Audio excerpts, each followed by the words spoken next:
What is going on, gents? It's R.P.M. here, coming into with another episode of Hockey Mask Time. Now, before I get started, let us bow our heads and recite the HMT motto, shall we? A man will only take so much disrespect, and it's only a matter of time before he finally decides today's the day. Ah, gentlemen, one must wonder exactly how much blood does the family court have on its hands? Gentlemen, we all know when it comes to family court, tensions, emotions will run extremely high. And here we have another case of blood being spilled in front of a courthouse. Yeah, ladies, don't matter where you think you're going to go, no matter how much protection you think you're going to have. When that man decides, guess what? Today's the day. Yeah, wherever you are, you can get got. Like the woman in this article that was published on the 19th of August. Gunman offlines his girlfriend and her mother in a quote-unquote ambush-style shooting outside of a Kentucky courthouse. Well, it would appear that this man who put the mask on became judge, jury, and executioner.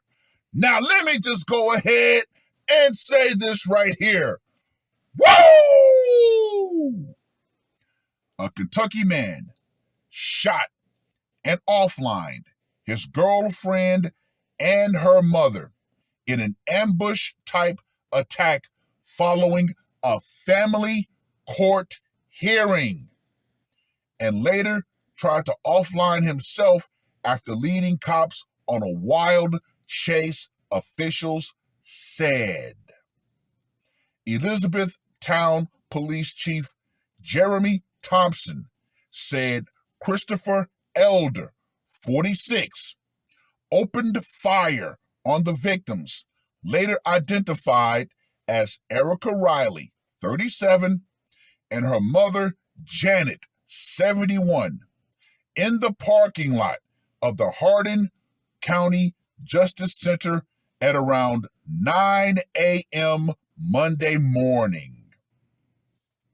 The suspect's girlfriend, Erica Riley, was deleted at the scene, while the elder Riley was rushed to the hospital in critical condition, but later succumbed to her wounds. Elder also shot an unidentified adult male relative of the victims, who was brought to the hospital and is in stable condition, police said.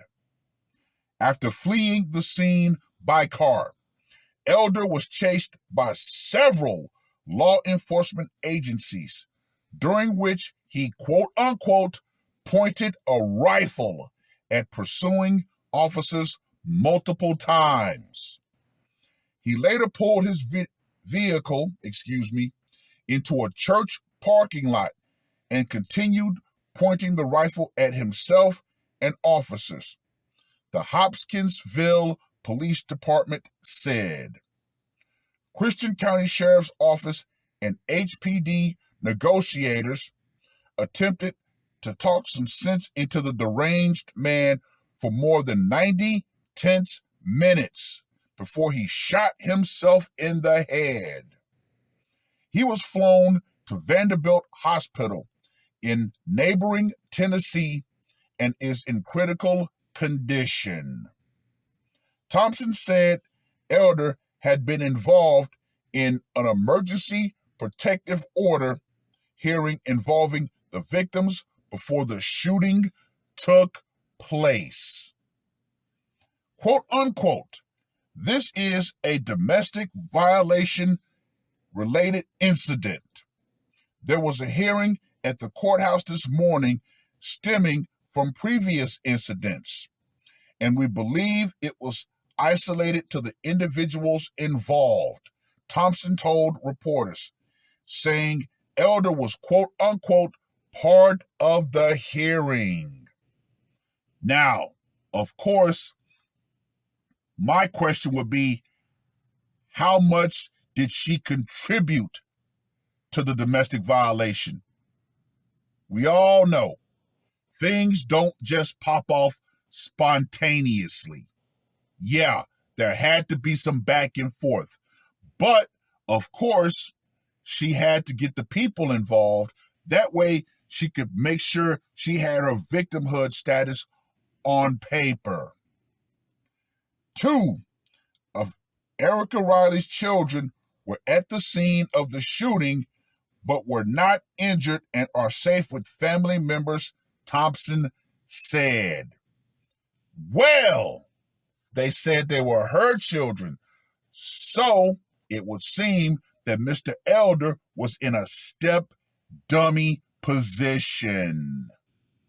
Fellas, no matter how good that woman presents, no matter what she says she will do, no matter how good she, succeeds you, no matter how good she throws the poon on you, do not go into a step dummy situation. Don't do it.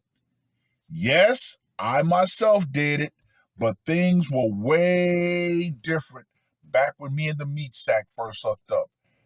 Women back then were actually extremely grateful that a man would come into a step dummy position. However, that has seriously changed over the years.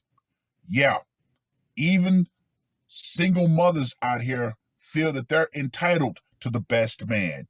So no, gentlemen, do not be a step dummy in this day and age. If you really want to find a woman and all you have are single mothers, go elsewhere. Find a woman that does not have children. You do not have to bear that responsibility. It is not yours. And you know what? Hey, fuck them kids.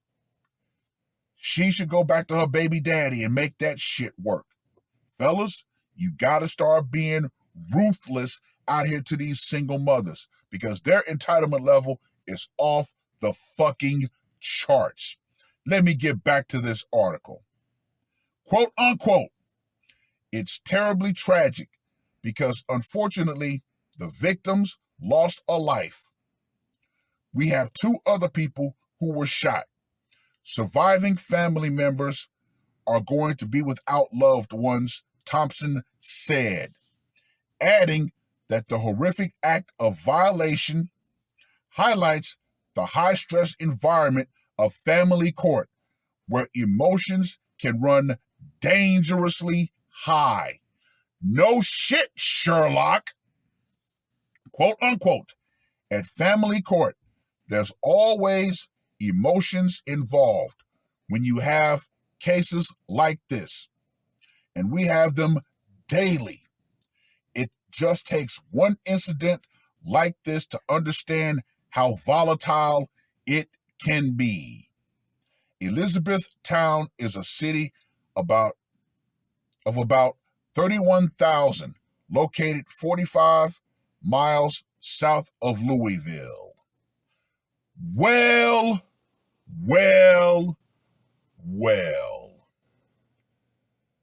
Gentlemen, we know when it comes to family court, domestic violation, there are no innocent parties. There are none. Now, in yesterday's HMT, there was a comment that mentioned Earl Silverman. And you guys know I did a video on him when he passed away. The man who actually tried to build a domestic violation shelter for men. What happened? Feminists and their male lackeys, they hounded that man so bad to where he finally just gave up, and unfortunately, he took himself offline. Yeah. And feminism loves to say, well, feminism is about equality between men and women. No, it's not. That would have been a perfect time for them to say, yes, men are also victims of abuse. But oh, no, no, no, no, no. You see, the feminist narrative is that only men abuse women, never the other way around. Yeah, far, far too many men are victims of female aggression, and yet society wants to continue to sweep it under the rug. However, I told you, more and more men are no longer restraining themselves in these situations. And guess what? They are retaliating. And as we all know, when men decide to retaliate, yeah, shit's gonna get real damn quick. Anyway, let's get to that scorecard, shall we? For location, it went down in a parking lot outside the courthouse. I gotta give that a 5. Method of execution, obviously the rifle of retribution. I'm going to give that a 15. Psychological impact. It went down in a parking lot. Of course, I would give that alone a 30. However, they say he got chased by multiple law enforcement agencies. So I'm going to go ahead and throw another 30 on that for good measure. So the psychological impact is a 60. And for the brutality factor, he popped his intended target, the mother, who more than likely was in her ear about the whole situation, and another guy. So I'm going to give that a 35. So Christopher, the Eliminator Elder, gets a score of 115. Gentlemen, I'm going to reiterate. Far too many men are seriously psychologically abused in this society, and there's nothing done about it. Hell, Jay Montgomery presented the perfect scenario in one Tyrese. Our society has seen this man go through everything that was meant to be kept behind closed doors. Now, you all know, if you've been through family court, they love to slap these, NDAs on you. You're not supposed to talk about what goes on in family court. You're not supposed to talk about what goes on in, divorce court. Oh, no. You got to keep that shit silent. Yeah. Far too many men, unfortunately, followed those orders. Tyrese decided, you know what? I'm going to talk. Many millions of other divorced men should talk about their cases. Why? To save the younger generation. However, the younger generation of men, they are smart. They're saying, you know what? With everything that we see, men like Tyrese that have gone through, men like my own father or grandfather or uncles, yeah, how they got absolutely savaged in divorce and family court. Yeah, more and more young men are saying, you know what? I don't want that. No.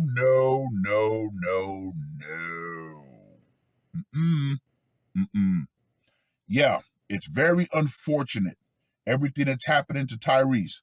But it's also a good thing that he's sharing it. And unfortunately, this is why we men will never come together and actually, take down the system, if you will, or change it. I'm going to say change it. Why? Because unfortunately, as men, we would rather compete for women than to help each other actually repair the damage caused by women. Let me say that one more again. As men, unfortunately, we would rather compete for women than to actually help other men who've been pretty much destroyed by women. Well, I've rambled on long enough. Read the article.